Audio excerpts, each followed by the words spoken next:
اچھا بھائی، تاخراتوں کے لیے ایک دعا بتائی دیتا ہوں. ابھی تاخراتیں آ رہی ہیں، آج بھی تاخرات ہے. مائی عائشہ صدیقہ رضی اللہ تعالیٰ عنہ نے پوچھا کہ یا رسول اللہ صلی اللہ علیہ وسلم، جب ہم تاخراتوں کو پائیں تو کیا پڑھیں؟ آپ نے فرمایا ہے عائشہ تم یہ دعا پڑھو، اللہم انک عفو کریم. بعض روایت میں کریم نہیں ہے، مگر بخاری شریف میں کریم کا لفظ ہے. لہذا جب کوئی زیادہ نعمت مل جائے تو اس کے ساتھ اس کو چھوڑو مت.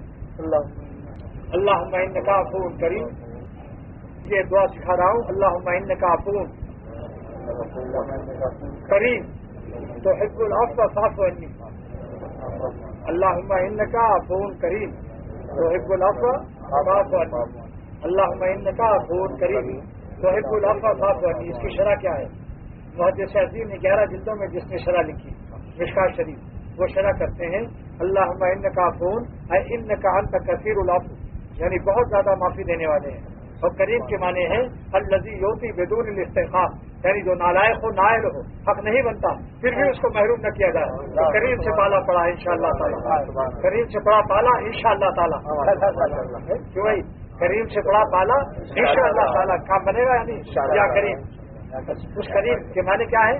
عربی عبارت سن لیجیے، الذی یعطی بدون الاستحقاق، جو حق نہیں بنتا، نالائق ہے لیکن پھر بھی اس کو محروم نہ کرے. اللہ کریم ہے. اللہ کریم ہے، 99 ناموں میں سے اس کا ایک نام ہے. اللہم انک عفو کریم، یا اللہ آپ بہت زیادہ معافی دینے والے ہیں. ہے انک انت کثیر العفو، میں عربی کی عبارت بھی نقل کر رہا ہوں شرح.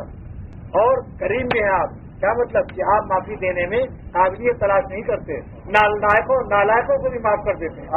ہاں، کیا سرور عالم صلی اللہ تعالیٰ علیہ وسلم پر کروڑا رحمت نازل ہو اور صلاۃ و سلام نازل ہو، جس نے ہم کو کتنی پیاری دعا سکھائی.